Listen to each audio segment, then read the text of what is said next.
Praise the Lord. I thank you, beloved brothers and sisters, for coming for this Bible study, and I greet you in the precious name of our Lord and Savior Jesus Christ.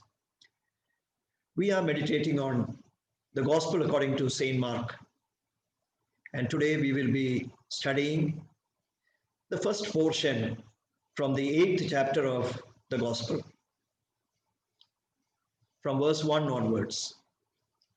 In those days, the multitude being very great, and having nothing to eat, Jesus called his disciples unto him, and saith unto them, I have compassion on the multitude, because they have now been with me 3 days, and have nothing to eat.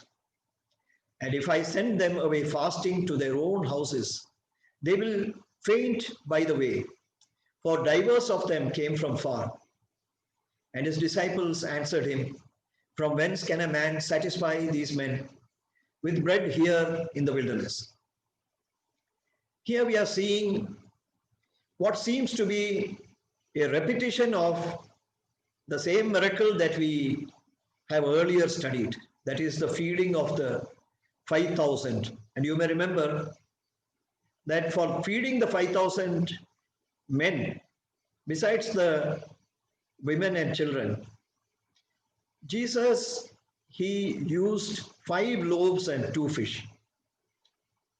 So here it is a similar situation, but it's a different event altogether, because this is in another place. And here we are reading that this multitude had been with Jesus for 3 days in the wilderness. So in the 3 days, Jesus was doing ministry among them, and probably all the food that this multitude had brought into this wilderness, that had got finished. And Jesus did not want to send away these people back to their houses hungry, because we must remember that Jesus is the Son of God the Father, who is compassionate personified. Because we read in the first epistle of Saint John, and in chapter 4 and verse 8, that God is love. So he is a personification of the love of God. Jesus in our midst, he represented the love that God has towards his people. And therefore his heart was always with the crowds, and always sensitive to what are the needs of the crowds. It is not only for the bodily healing, but also for their nourishment. As a good shepherd, he had a concern. And therefore, he did not want to send them away hungry, because here in the 3rd verse he is telling that they will faint by the way. You know, no shepherd would like to make his sheep to faint without food. And so as a good shepherd, he wanted to feed these sheep even though they were in the wilderness. And here the disciples are asking him, that is, in this wilderness, from where can a man satisfy these men? Yes, whatever is impossible for man is possible with God. So the question which the disciples asked was true. No man could satisfy such a great multitude, and that too in the wilderness. But what is impossible for a man is possible for God. And Jesus was God with men, because his name is Emmanuel. That is God with us. So he was with the men. And when God is with men, he is able to satisfy the people. And let us read verse 5. And he asked them, How many loaves have ye? And they said, 7. And he commanded the people to sit down on the ground. And he took the 7 loaves and gave thanks and brake, and gave to his disciples to set before them. And they did set them before the people. And they had a few small fishes, and he blessed and commanded to set them also before them. So they did eat and were filled. And they took up of the broken meat that was left 7 baskets. And they that had eaten were about 4,000, and he sent them away. So here we are seeing the multiplication of 7 loaves among 4,000 people, because we are reading in verse 9 that there were 4,000. And in the 5th verse, it is written that there were 7 loaves. And here also, Jesus, he did the same thing as he had done on the earlier occasion. He made them to sit down comfortably on the ground. And then he took the 7 loaves, and here we are seeing that he looked up to God and gave thanks, and he broke it, because he was certain that the will of the Father was to give food to these people whom the Father had sent to the Son to receive the words of eternal life. And so on this occasion, Jesus is giving thanks to the Father in advance.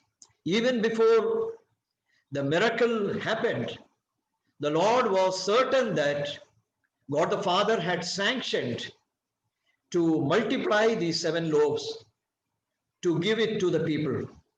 And here we are seeing that after giving thanks, he broke the bread, and then he gave it to the disciples. And the disciples, they served it before the people. We must remember that during the ministry of Jesus, he was training the disciples for the ministry.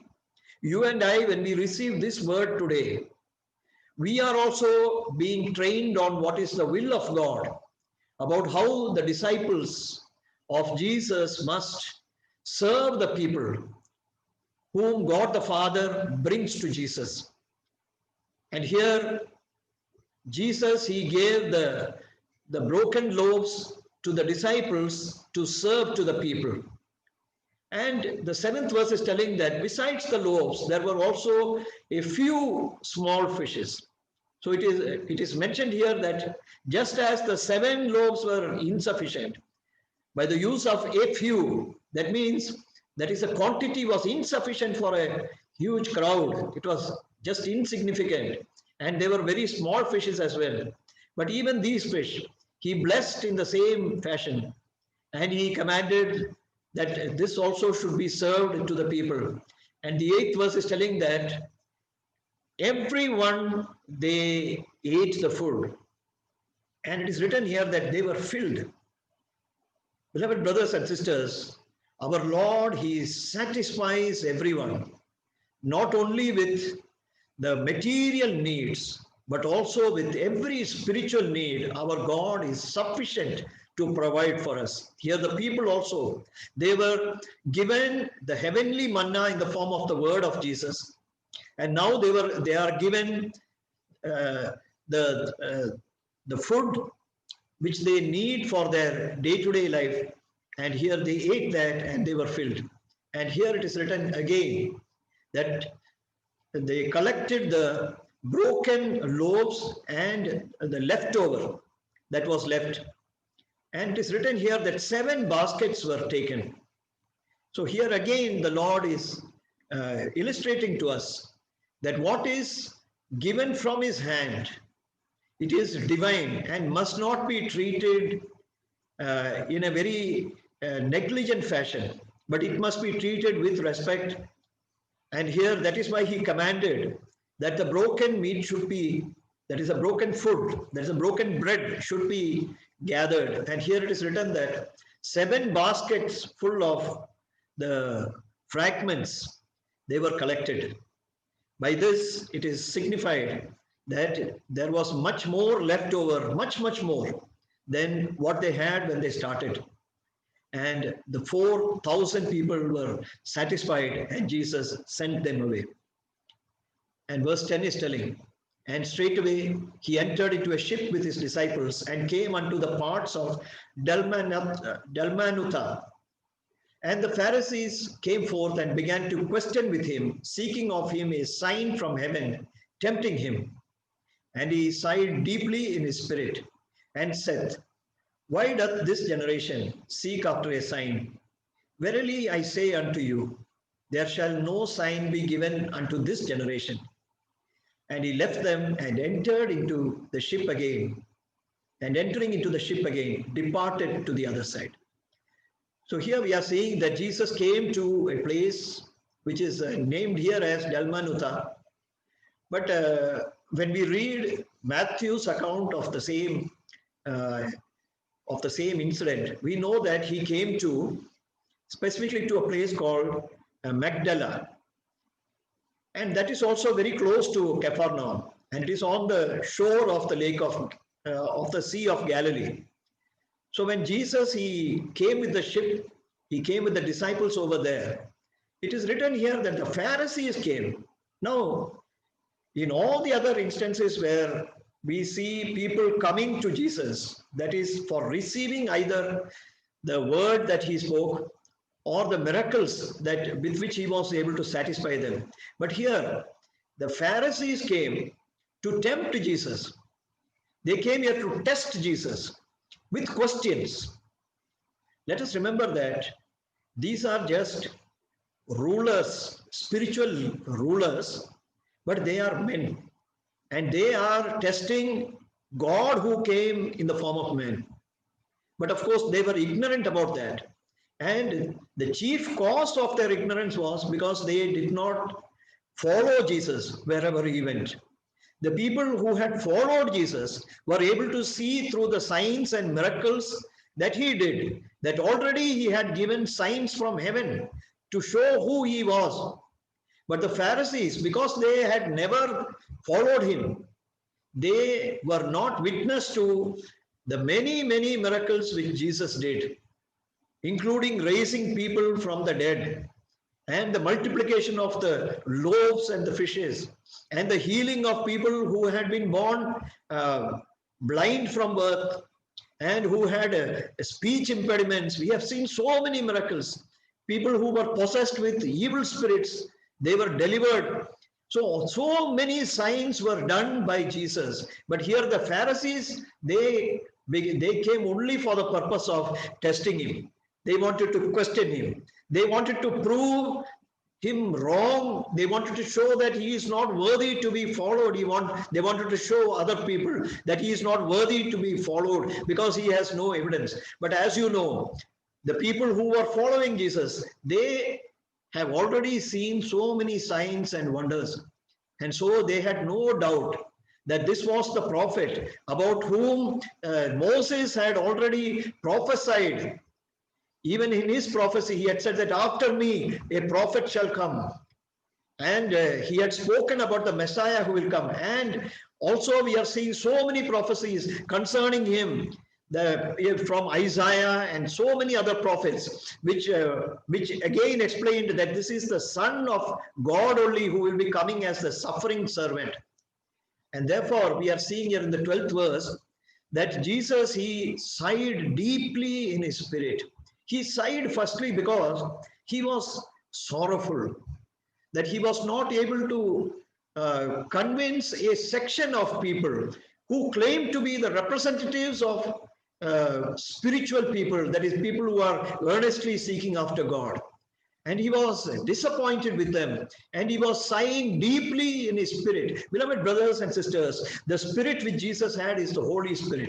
So the Holy Spirit was grieved at the way in which the Pharisees were tempting Jesus, and that is why he sighed deeply.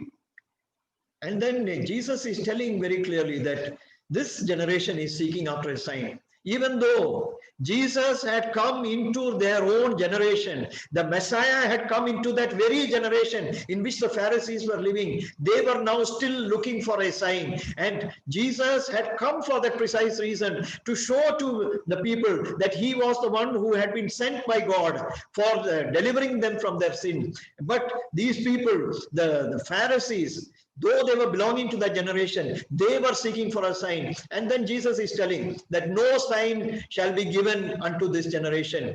But when we read Matthew's account of the same words which Jesus spoke, he adds over there, except the sign of the Jonah, The sign which will be given to this generation will be the sign of Jonah. And that is, just as Jonah entered into the belly of the fish and was there for 3 days, in the same way, Jesus also would be put to death, and then he would be in the grave for 3 days, and then just as Jonah was again sent back among the people, in the same way Jesus would be resurrected and would appear again to the people.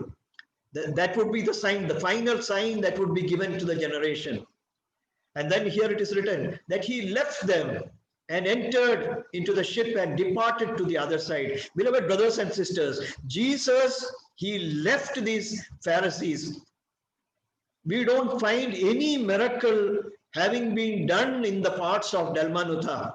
We never saw any miracle over there, though Jesus had come with that purpose to speak to the people over there and to give them the relief from their problems. Yet he had to leave from there, just as when he had gone to Nazareth also, into his own town. There also he could not perform many miracles because he marveled at their lack of faith. In the same way here also, because there was no person believing in Jesus Christ, he saw that he had to leave from there. And it is written here that Jesus departed from that place and he went to the other side.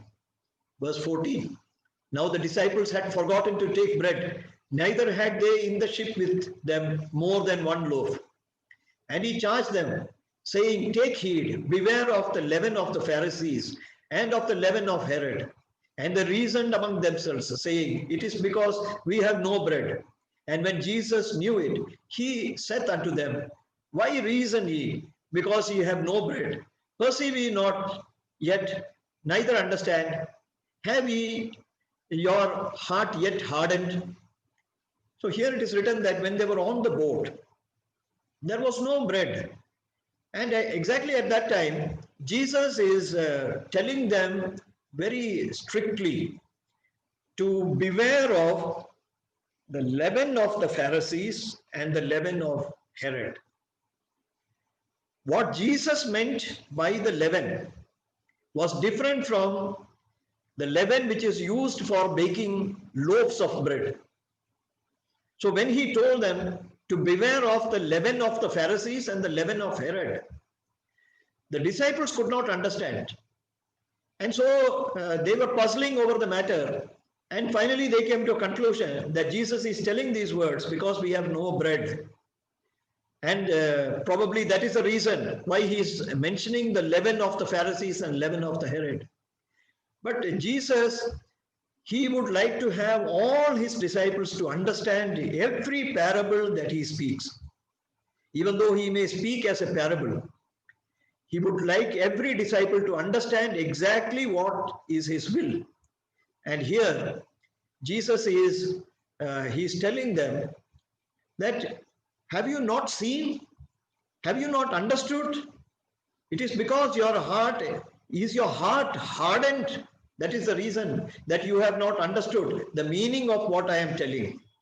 Beloved brothers and sisters, it is very easy to understand the words of Jesus if our heart is filled with faith. When our heart is not filled with faith, then we will start thinking of only the references which are dealing with this world. And we will not take the spiritual meaning. And that is why Jesus is telling, that is, because of your lack of faith, you are not able to understand what is the word that I spoke. That is about the leaven of the Pharisees and the leaven of Herod. And he goes on to say in verse 18, having eyes, see ye not, and having ears, hear ye not, and do ye not remember? So here, Jesus is telling the three ways in which we can prevent the hardening of the heart. That is what is preventing us from receiving the words of Jesus with full faith. First of all, he is speaking about eyes. Through the eyes, we have to see the marvels, not only in the creation, but also in our day-to-day life. How God is dealing with us supernaturally by providing for us. We have to see that clearly. The reason why Jesus has given us these eyes is also to see and increase our faith in not only in our life, but also by seeing all the miracles that are happening in the name of Jesus. We have to understand that Jesus is still living in our midst. And that is the way we can prevent the hardening of the heart. And second thing is, having ears, hear ye not. Through the Jesus, he speaks his word to us, and he increases our faith through listening to his word. The disciples also, they had been with Jesus, they were listening to his word. So Jesus is expecting that the word of God should produce faith inside them. And then the third thing which Jesus is telling for preventing the hardening of heart is, do you not remember? We have to also recollect. We have to remember everything that we have seen and everything that we hear concerning the word of God, as well as the wonders and signs that Jesus does in our midst, so that we can prevent our heart from hardening. And then he is explaining, when I break the 5 loaves among 5,000, how many baskets full of fragments took ye up? They say unto him 12.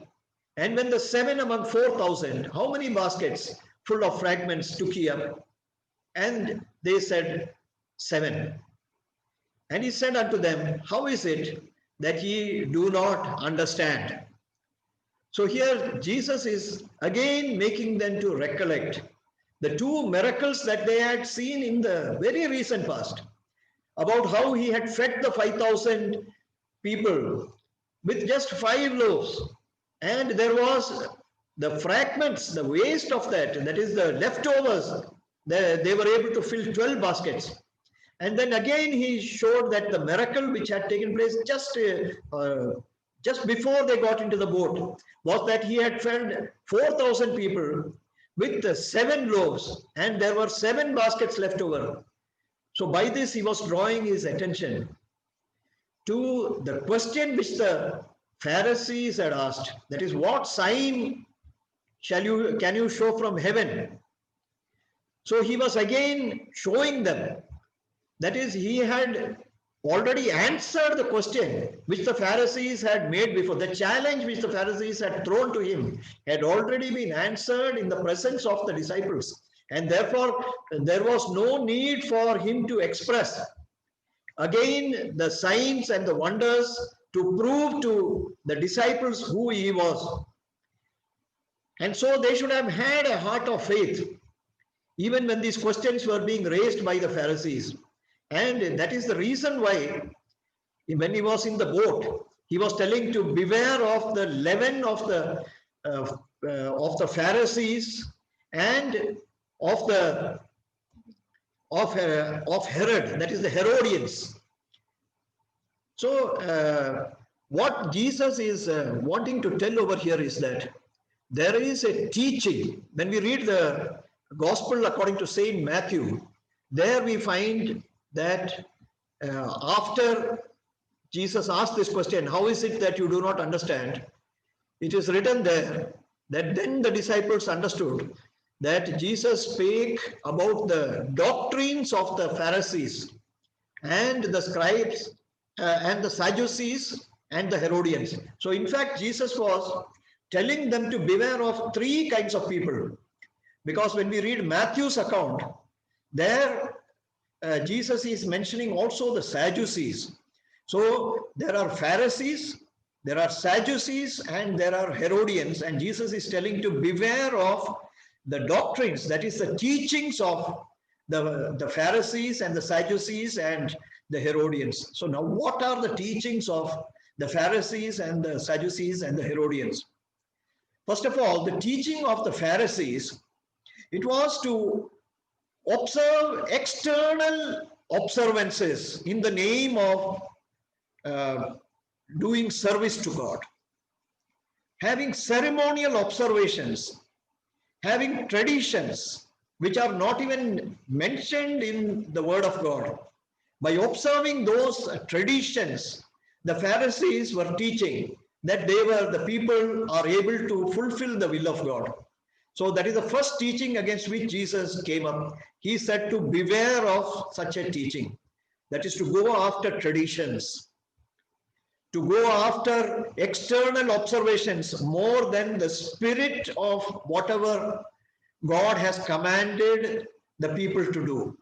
So, more than the external observations, God is more concerned about the condition of the heart of his believers.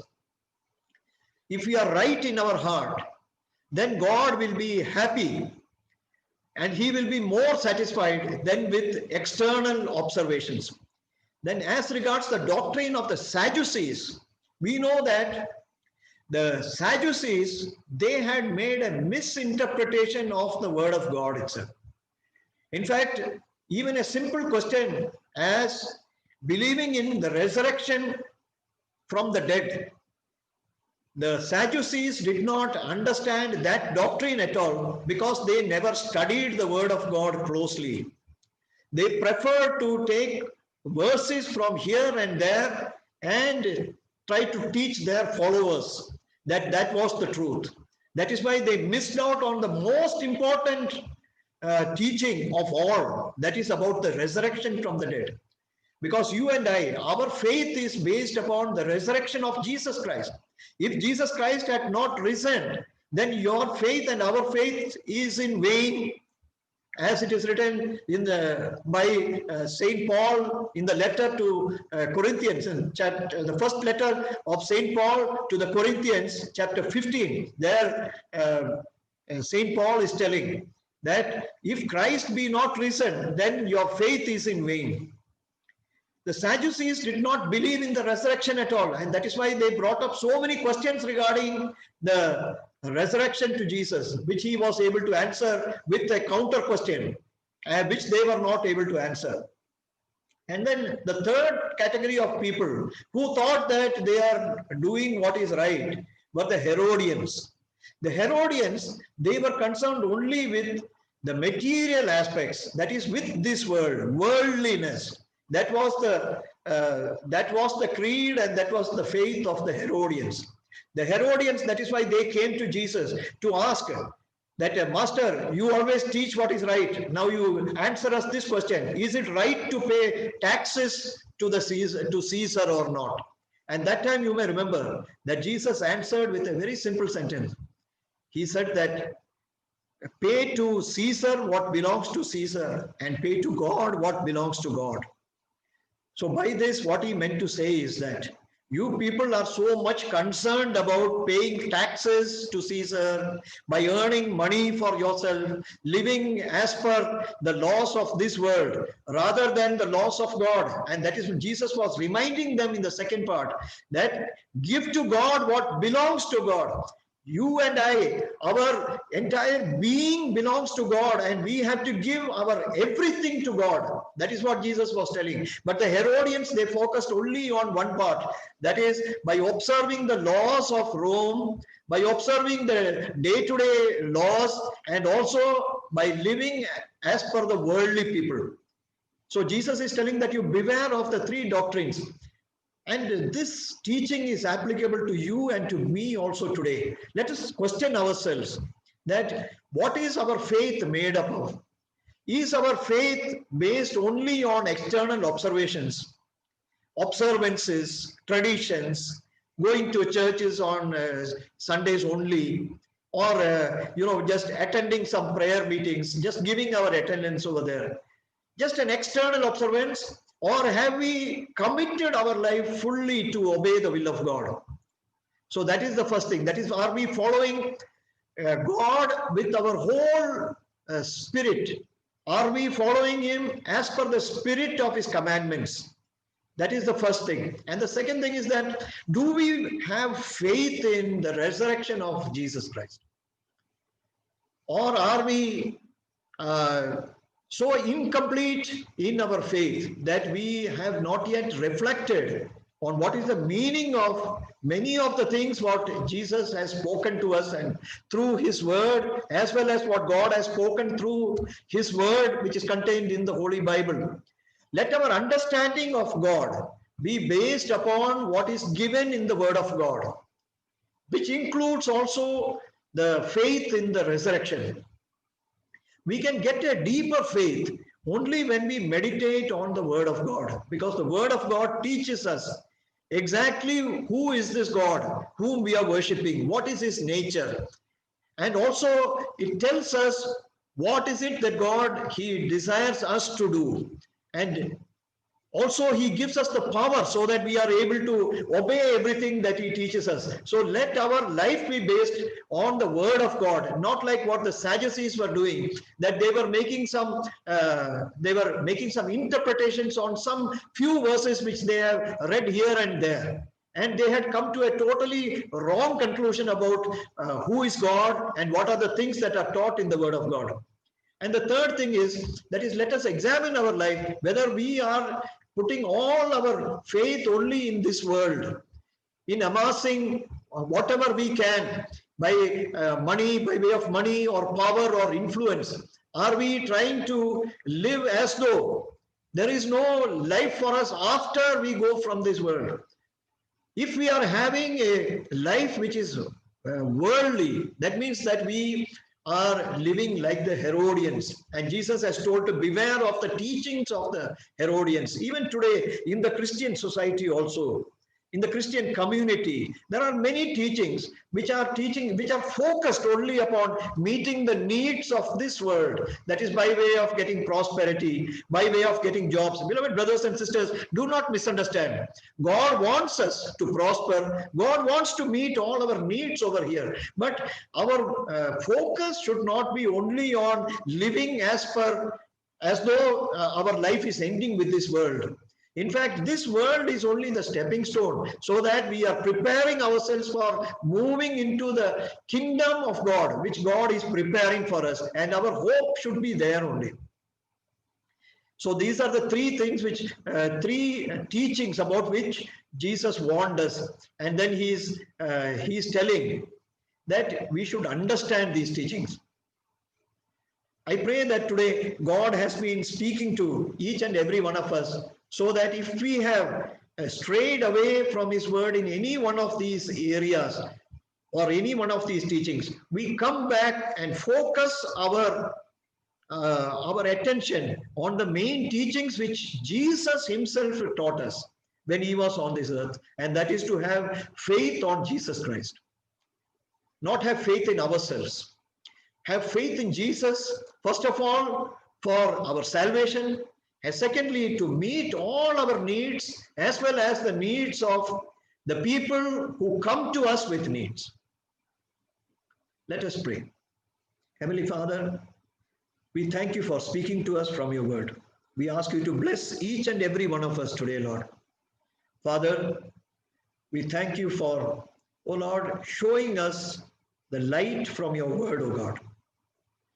Father, we know that you are pleased with us when we meditate on your word, O Lord, because it is through your word, O Lord, that you are correcting us in all our ways, O God, so that we do not stray to the left or to the right. O Lord, let today's Bible study be effective in the lives of all those who are hearing this teaching, O Lord. We ask you, Father, that you bring back any person who has wandered away into wrong teachings, so that they come back to the true teachings which you teach us, O Lord, because you are the compassionate shepherd who cares for the sheep and who wants to feed the sheep not only with the material food that they need, but also with the heavenly manna, which is the word of eternal life, which you speak to us from your word. Thank you for hearing our prayer. In Jesus' name we pray.